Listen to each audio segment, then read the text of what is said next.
이런 이야기를 하는 사람들이 있습니다. 성경책에 19금 딱지를 붙여야 된다. 성경책을 금서로 지정해야 된다. 뭐 그런 얘기 혹시 들어보신 분 계신가요?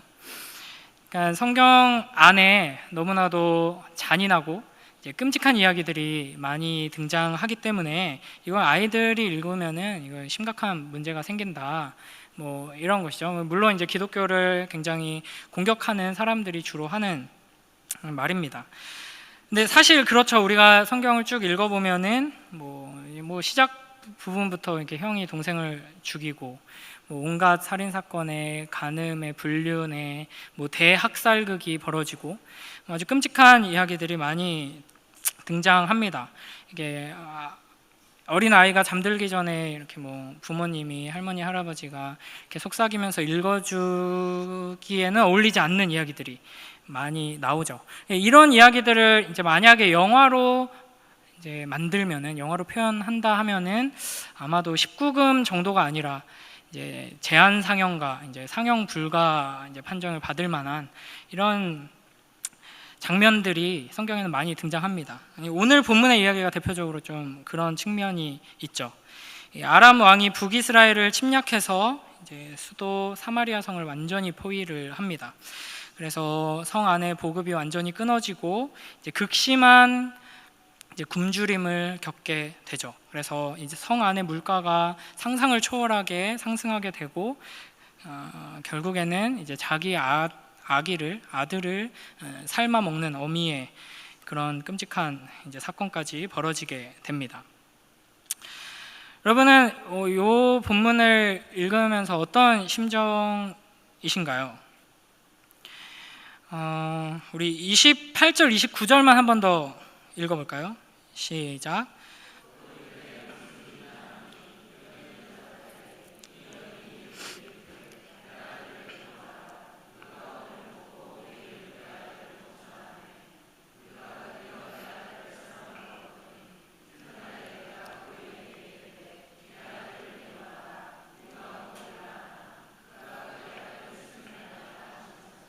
아멘.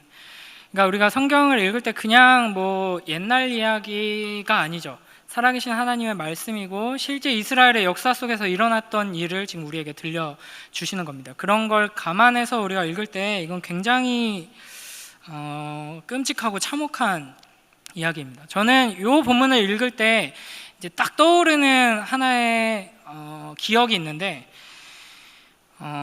제가 책을 굉장히 좋아하는데 살면서 책을 읽다가 가장 충격을 받았던 기억이 있습니다. 좀 오래된 책이긴 한데 그 박경철이라는 의사 선생님이 썼던 그 시골 의사의 아름다운 동행이라는 책이 있습니다. 이게 2권짜리 책인데 이분이 이제 의사 생활을 하면서 겪은 여러 가지 일들 에피소드들을 짤막짤막한 것들을 모아놓은 책이거든요. 그래서 뭐 가슴 따뜻해지는 이야기도 있고 뭐 여러 가지 다양한 이야기들이 있습니다. 마치 이제 의학 드라마 시트콤 보는 것처럼 굉장히 흥미롭게 읽을 수 있는 그 당시에 굉장히 유행했던 책인데 제 기억에는 제가 한 20대 초중반 때 이 책을 이제 읽었는데 이 책을 읽다가 어느 한 챕터를 읽고 나서 너무 충격을 받아서 아직도 기억이 납니다. 최근에 그래서 이 설교를 준비하면서 그 부분을 다시 읽어봤는데 역시나 너무나도 참혹하고 끔찍하고 어느 정도였냐면 이제 몸이 막 벌벌벌 떨리면서 뭔가 누군가한테 안겨서 엉엉 울고 싶은 그런 마음이 막 들고 막 소리를 지르면서 그냥 비명을 지르고 싶은 마음이 들었어요. 이걸 이제 이 챕터 제목이 뭐냐면 참혹한 너무도 참혹한이라는 챕터 짤막한 이야기입니다. 근데 이제 어떤 이야기인지 제가 말씀드리면 여러분 한 일주일 정도 기분이 잡치실 거기 때문에 제가 자세하게는 말씀을 못 드리지만 이게 인터넷에서 이제 검색은 하지 마세요. 인터넷에도 이 이야기가 떠도는데 사람들이 누군가 발췌해서 인터넷에 올려놓은 걸 읽고는 이런 거짓말이다. 이런 이야기를 지어내냐 끔찍하게 뭐 이런 반응을 하는데 실화이거든요. 인터넷에서 나오는 제목이 뭐냐면 치매 할머니의 곰국이라는 제목입니다. 이제 상상력이 풍부하신 분은 이 제목만 보고도 오늘 본문과 연관해서 무슨 사건이 벌어졌을지 이제 좀 상상이 가시죠.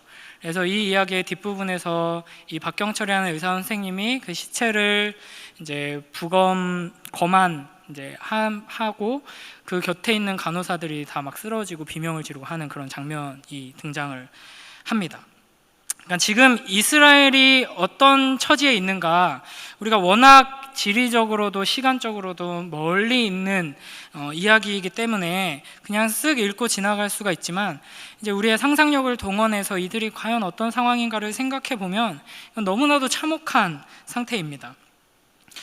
이제 적군에게 포위를 당해서 이제 먹을 게 너무 없어서 물가가 엄청나게 상승을 하고 이제 굶어 죽기 직전에 이제 어머니 둘이서 자기 아들을 이제 삶아서 먹는 이제 지경에 이른 것이죠. 그러니까 도저히 이게 말로는 표현할 수 없는 끔찍하고 참혹한 상황에 처해 있습니다. 하나님께서 도대체 왜 이스라엘에게 이러한 일을 겪게 하시는가? 어떤 이 세상 사람들이 말하듯이 정말 하나님이 이제 잔인하고 무자비한 신이기 때문에 그러신 것일까? 좀 이 질문을 한번 던져보려고 합니다. 이 장면뿐 아니라 구약의 역사를 통해서 이제 하나님의 특별한 이제 은혜를 받은 선택을 받았다 하는 선민, 여기 이제 선민이가 앉아 있는데 선민이라는 그 이스라엘 백성이 어떠한 역사를 겪어 왔는지를 보면은 이제 참 이해가 되지 않죠. 얼마나 많은 침략과 전쟁과 기근과 핍박과 온갖 끔찍한 일들을 이스라엘은 겪어왔습니다. 분명 하나님께서는 젖과 꿀이 흐르는 땅으로 내가 너희를 데려가서 행복하게 살게 해주겠다라고 약속하셨는데 실제로 벌어진 일들을 보면은 이제 참혹하죠. 뭐 침략 당하고 뭐 전염병으로 죽어나가고 서로 죽이고 결국에는 나라가 폭삭 망해서 이제 포로로 끌려가게 되죠. 이러한 이스라엘의 경험 앞에서, 고통 앞에서, 참혹한 비명 앞에서 이스라엘의 하나님은 과연 어떤 분이신가 물어봤을 때 이제 어떻게 대답해야 할 것인가, 이걸 좀 생각해 보려고 합니다. 이 질문에 답하기 위해서 이제 두 군데를 살펴볼 건데요. 레위기 26장하고 신명기 28장입니다.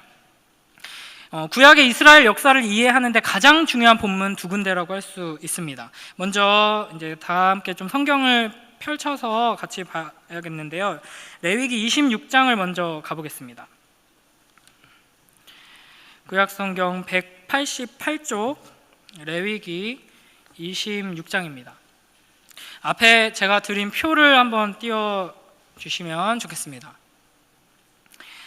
이제 레위기 26장은 하나님께서 이스라엘과 언약을 맺으시면서 율법을 주시죠. 율법을 주신 다음에 이 율법을 순종하면은 이제 어떻게 내가 너희를 축복할 것인지를 말씀하시고, 이 율법을 불순종할 때 너희는 이와 같은 재앙을 맞이하고 저주를 받게 될 것이다 라고 하나님께서 말씀하시는 것입니다. 자, 성경을 피셨죠? 우리 레위기 26장 3절 함께 읽겠습니다. 시작. 너희가 내 규례와 계명을 준행하면, 그러니까 앞에서 여러 계명들을, 율법들을 이렇게 주시고 나서 이제 내가 명령한 것들을 너희가 잘 지키면 어떻게 되느냐? 4절, 5절에 보면은 너희가 이제 있는 그 약속의 땅, 그 땅이 너희에게 풍성한 복을 줄 것이다. 그리고 이제 6절에서 12절까지의 내용이 이제 그 땅에서 대적들을 걱정할 필요 없이 너희는 평화를 누리게 될 것이다. 이렇게 약속을 하십니다. 그 다음에 좀 넘겨서 14절, 15절 두 절 우리 같이 또 읽어보겠습니다. 시작.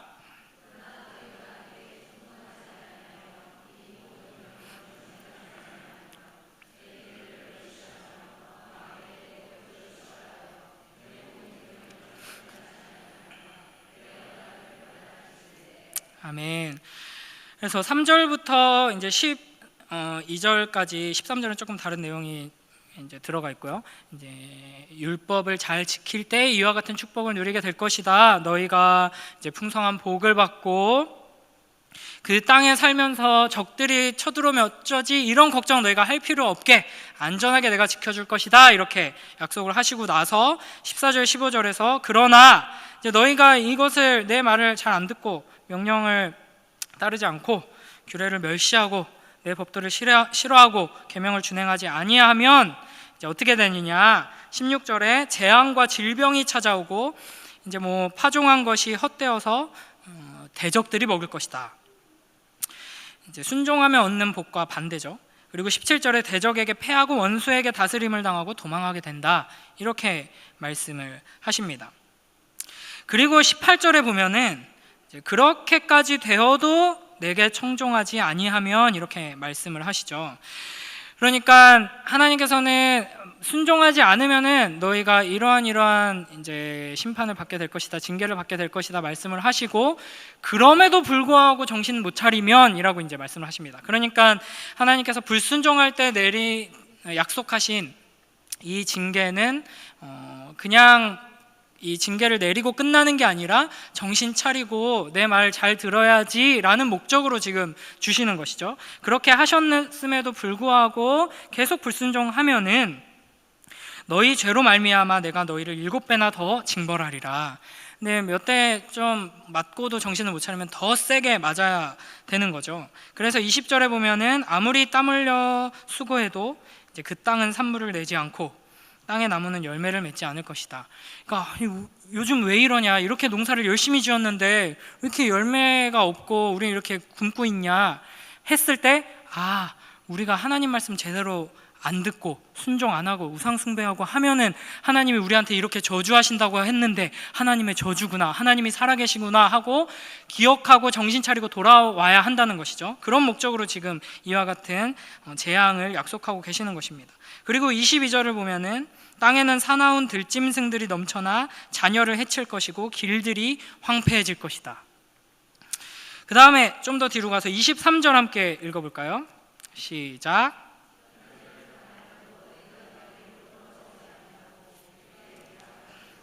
네, 또 이러한 언급이 나오죠. 그러니까 한번 이제 혼냈는데 그래도 정신 안 차리면 이렇게 될 것이다 라고 말씀하셨는데, 그래도 정신을 못 차리면 지금 2단계까지 갔는데 3단계로 이제 26절에 양식이 끊기고 굶주리게 될 것이다.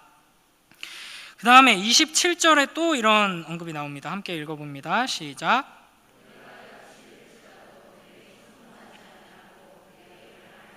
네, 너희가 이렇게까지 내가 이제 혼을 냈는데도 이제 내 말을 안 듣고 정신 안 차리면 어떻게 되느냐, 31절 32절에 모든 성읍과 성소들이 폐허가 되면서 그 땅이 황무해질 것이다. 그리고 38, 39절에 마침내 그들은 자신들의 땅에서 추방되어서 원수들의 땅으로 끌려갈 것이다. 그리고 43절에 그 땅은 황폐해지고 이제 역설적으로 땅이 황폐해져서 이제 아무도 살 수 없게 되고, 그래서 이제 그 땅은 안식을 누리게 될 것이다, 이런 표현을 하십니다.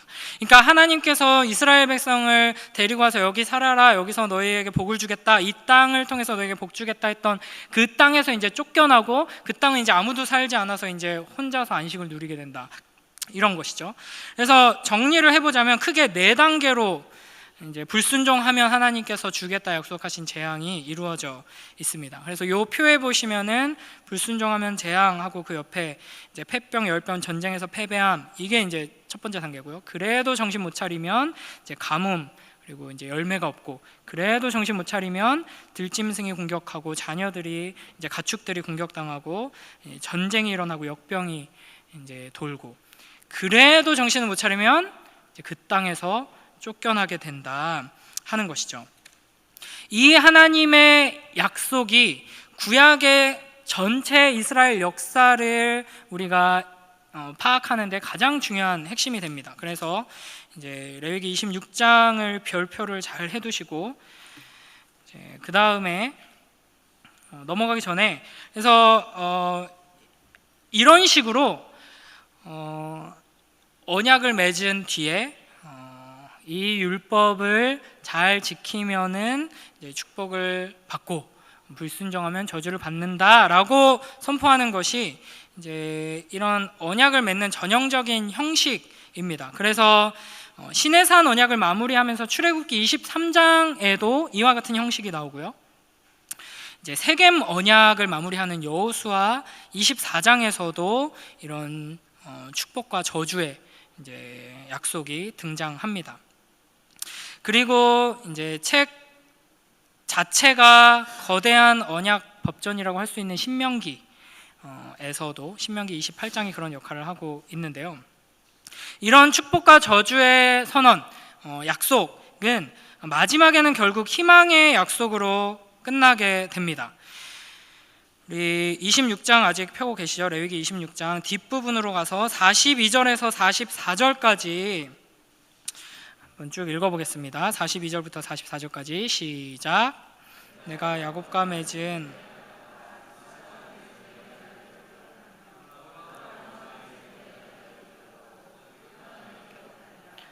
그들이 내 법도를 싫어하며 내 규례를 멸시하였으므로 그 땅을 떠나서 사람이 없을 때 그 땅은 황폐하여 안식을 누릴 것이요 그들은 자기의 죄악의 형벌을 기쁘게 받으리라.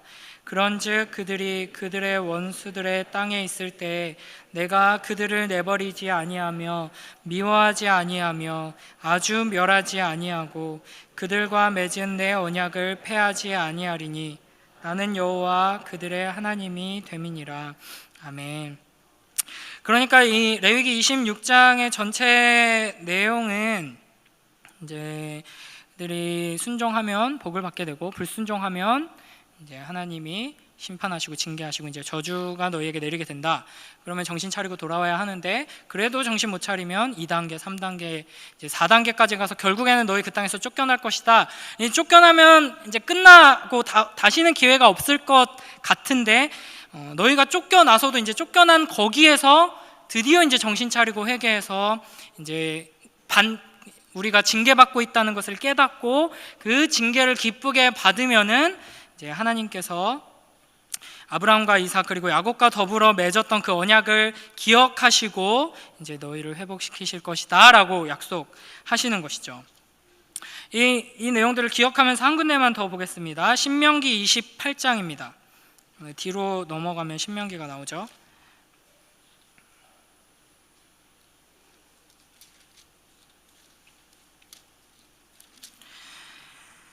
이제 신명기 28장도 사실은 쭉 읽으면서 전체를 살피면 좋겠지만 이제 그러면은 이제 집에 못 가기 때문에 특히 28장 68절까지 있거든요. 그래서 앞에 이제 그 축복의 길과 저주의 길 구분해 놓은 표가 혹시 있으면 띄워 주시고요. 여기도 마찬가지입니다. 1절부터 6절까지 이제 언약적인 축복이 먼저 나옵니다. 그 표 말고 그 다음 거 신명기 28장 있으면 띄워주시고요. 그래서 1절부터 6절까지는 축복이 등장하고요. 15절부터 68절까지 이제 6가지로 언약적인 저주를 이제 말씀하십니다. 그런데 이제 15절에서 19절까지 먼저 나오고 이제 아까 우리가 앞에서 살펴본 것과 동일한 구조로 1단계, 2단계, 3단계, 4단계까지 점점 확장되면서 이제 저주의 선언이 등장하고 있습니다. 그러니까 신명기 28장도 레위기 26장과 마찬가지로 이제 하나님의 말씀에 순종하느냐 불순종하느냐에 따라서 축복과 저주의 약속이 제시되고 있고 이제 저주의 약속이 훨씬 더 많은 분량을 차지하고 있고 또 이 의미에 대해서도 나중에 기회가 되면 살펴보면 참 좋겠는데요. 그리고 이 저주는 단순히 한 번 끝나는 것이 아니라 이제 정신 차리라고 이제 저주를 주시고 그래도 정신 못 차리면 또 다른 저주, 더 큰 저주. 네 번째 단계에서는 이 약속의 땅에서 쫓겨나는 이제 저주를 받게 된다 하는 내용으로 동일하게 이루어져 있습니다. 그러니까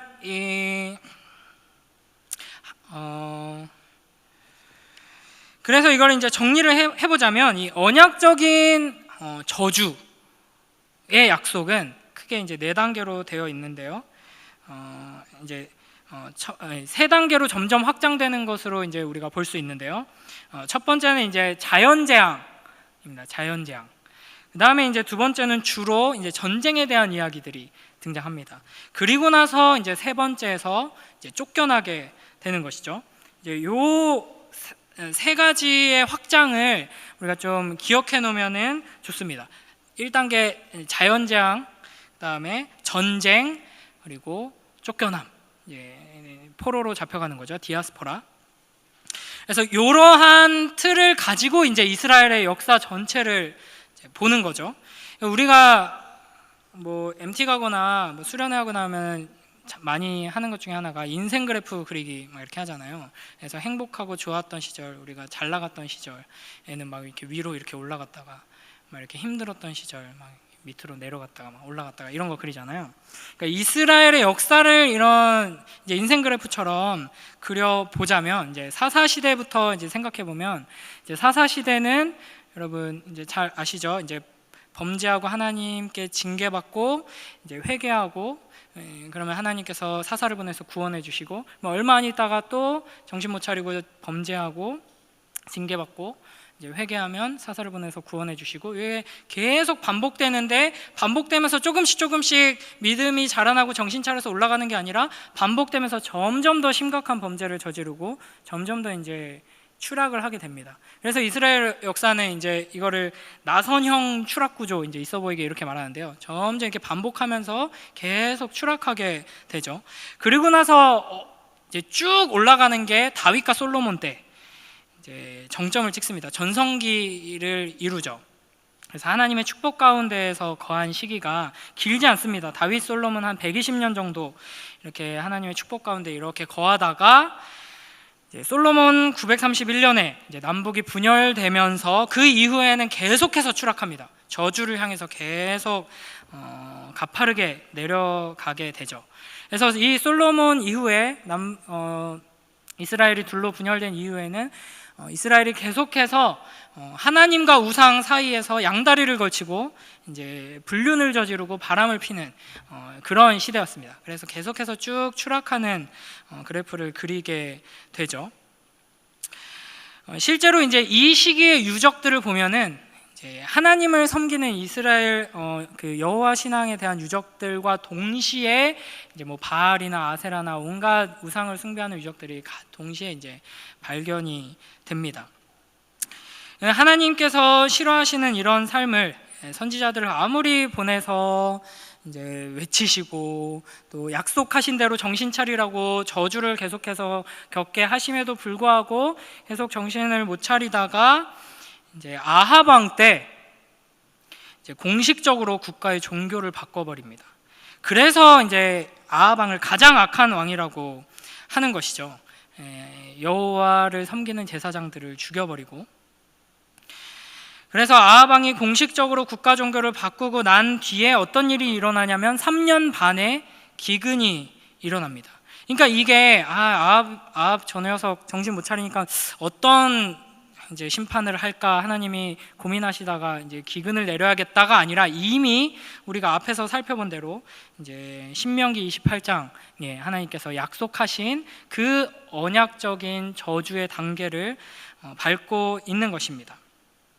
그래서 이 아합이 공식적으로 이제 종교를 바꿔버리고 그 이후에 3년 반의 기근이 이제 생기게 되는 것은 이제 공식적으로 1단계로 확장되고 있다. 자연 재앙으로 이제 확장되는 저주의 단계로 들어갔다라는 것을 상징하는 사건이죠. 그럼에도 불구하고 이스라엘은 정신을 차리지 못했습니다. 회개하지 않죠. 그러면은 그 다음 단계는 무슨 일이 일어날까요? 전쟁이겠죠. 그래서 이후에 아합 왕 그리고 기근 뭐 이런 사건들 이후에 또 이루어지는 이스라엘의 모든 역사는 전쟁에서 지는 역사입니다. 백전백패의 역사죠. 그러니까 이것 또한 하나님께서 이미 내가 칼을 너희에게로 가져다가 언약을 어긴 원수를 갚을 것이며 너희를 대적의 손에 넘길 것이다 라고 말씀하신 대로 이루어지고 있는 장면들인 것입니다.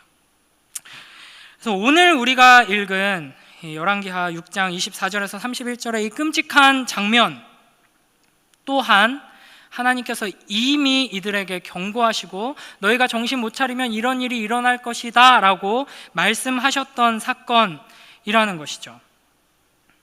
한번 확인해 볼까요? 레위기 26장 29절 함께 읽겠습니다. 시작. 너희가 아들의 살을 먹을 것이요 딸의 살을 먹을 것이며. 아멘.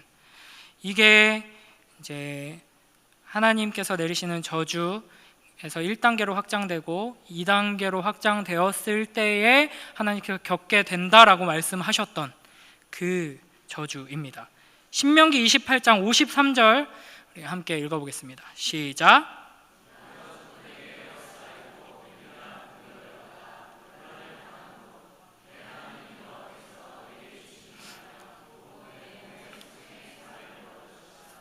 아멘. 분명하게 하나님께서 말씀하고 계시죠. 너희 상상도 못할 끔찍한 일을 겪게 될 거야. 이 정도가 아니라 아주 구체적으로 분명하게 너희가 내 몸의 소생의 살을 먹을 것이다. 이렇게 경고를 하십니다. 그러니까 이 모든 끔찍한 사건들이 이스라엘이 겪은 역사 속에서 경험한 모든 고난과 이제 참혹한 이런 일들이 우연히 일어난 것이 아니라 하나님께서 약속하신 대로 불순종하는 이스라엘에게 내리시는 저주라는 것입니다. 그러니까 언약적인 저주인 것이죠. 이런 끔찍한 일이 벌어지는 와중에도 하나님의 선지자들은 이제 계속해서 회개하라고 외칩니다. 그러나 이미 이 언약적인 저주가 2단계에서 3단계로 넘어가는 과정에 이제 돌입한 것이죠. 그래서 선지자들이 어떻게 외치냐면 이 사건 이후에는 이제 회개하라. 그렇지 않으면 우리 모두가 이 약속의 땅에서 쫓겨나게 될 것이다 라고 외칩니다.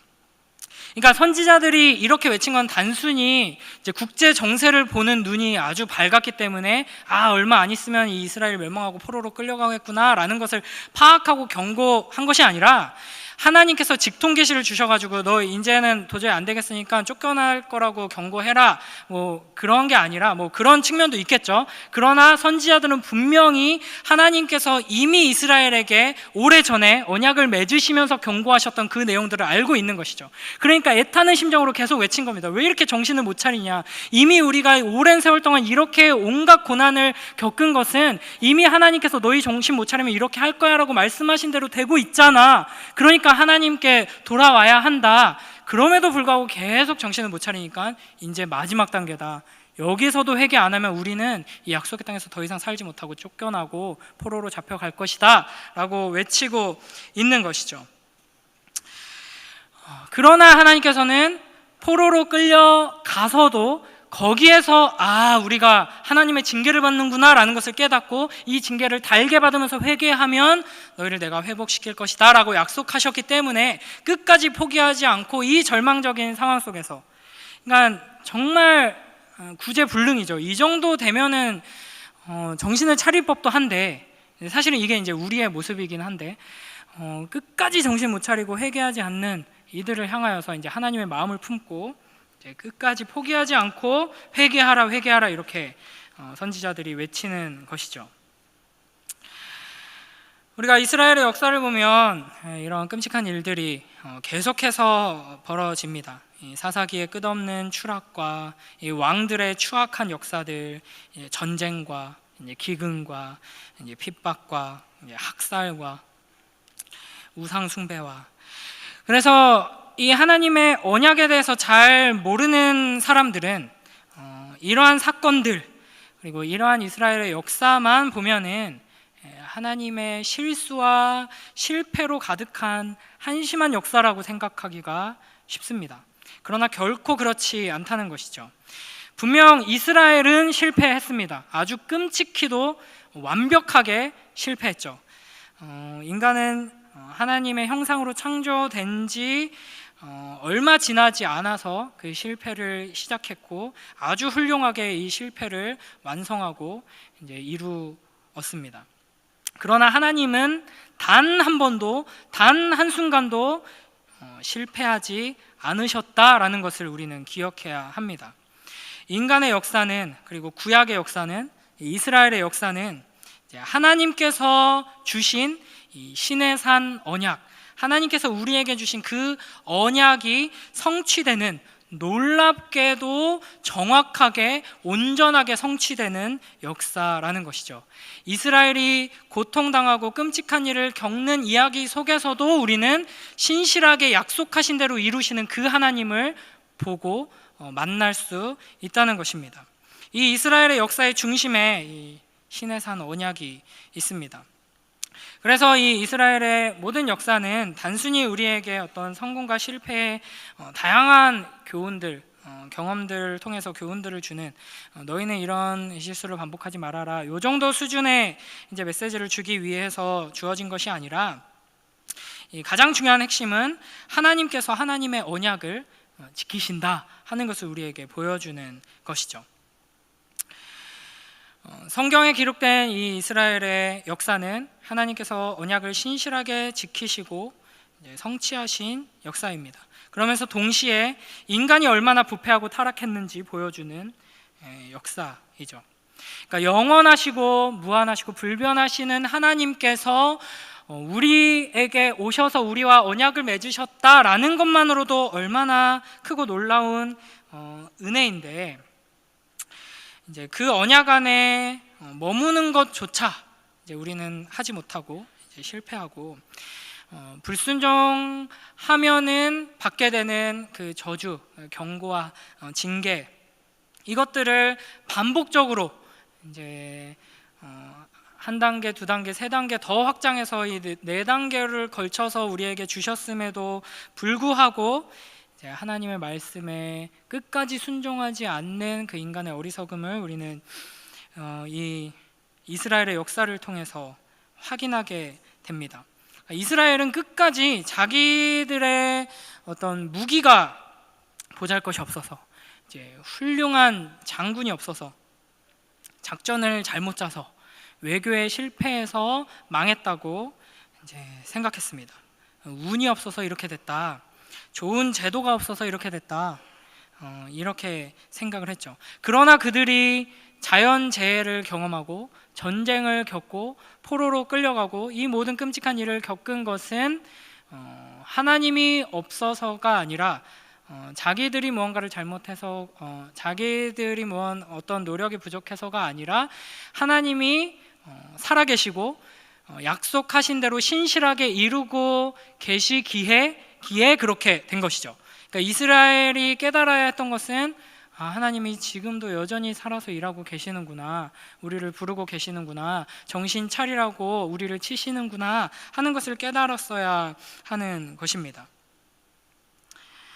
우리도 마찬가지로 이제 하나님의 그 약속을 붙들어야 합니다.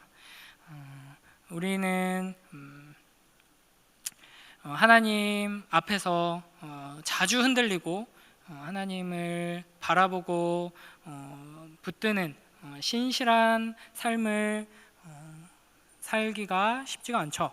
이스라엘처럼 우리도 마찬가지로 연약하기 때문에. 그러나 하나님께서는 항상 그 자리에 계십니다. 마치 우리의 삶이 하나님에게서 떠난 것처럼 보이고, 하나님이 우리의 손을 놓아버리셔서 망하고 있구나, 큰일 났네, 이 문제를 어떻게 하지? 라고 우리가 생각할 그때에도 하나님께서는 신실하게 일하고 계시는 겁니다.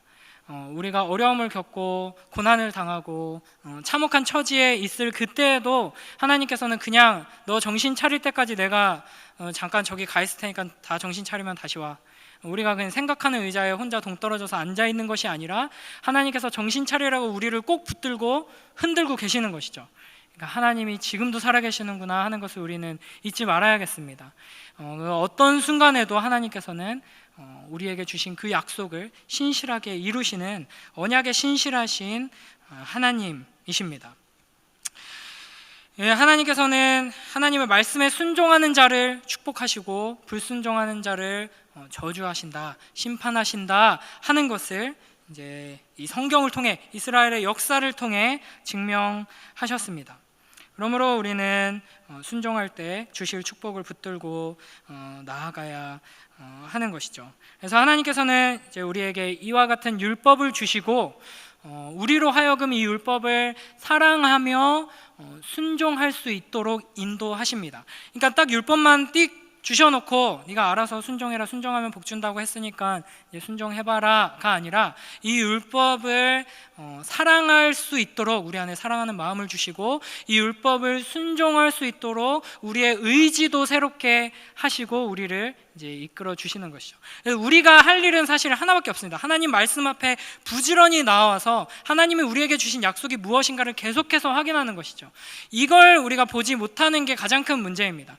하나님께서 우리에게 약속을 주셨고 그 약속하신 대로 모든 것을 이루신다 하는 것을 기억하고 그것을 붙드는 것이 가장 중요하기에 우리는 이 하나님의 말씀을 매일매일 붙들어야 하는 것이죠. 우리가 하나님과 언약을 맺었다라고 하는 것은 우리는 흔히 이제 순종하면 복 주신다 요것만 생각하기가 쉽지만 우리가 이제 항상 패키지로 이제 기억을 해야겠죠. 순종하면 복을 주신다, 그리고 불순종하면 이제 심판하신다. 그래서 신실하신 하나님이라고 우리가 고백하면서 이 신실하신 하나님을 붙들고 의지하는 것은 하나님께서 나를 사랑하시고 하나님께서 이제 신실하신 분이시니까 이제 나를 축복하신다 하는 것만 기억하는 것이 아니라 하나님께서 신실하시기 때문에 내가 불순종하면 심판하신다 하는 것까지 우리가 기억해야 하는 것이죠. 그래서 하나님께서 복 주실 때만 하나님은 신실하신 것이 아니라 하나님께서 우리를 치실 때, 하나님께서 우리를 저주하실 때에도 하나님께서는 여전히 신실하신 하나님이십니다. 이것이 우리에게 얼마나 큰 위로이고 얼마나 큰 축복인지 모릅니다. 우리가 때로는 비참한 처지에 정말 참혹한 상황 가운데 내던져져 있다라는 것을 느끼며 절망할 그 순간에 여러분 이 신실하신 하나님을 붙드시기 바랍니다.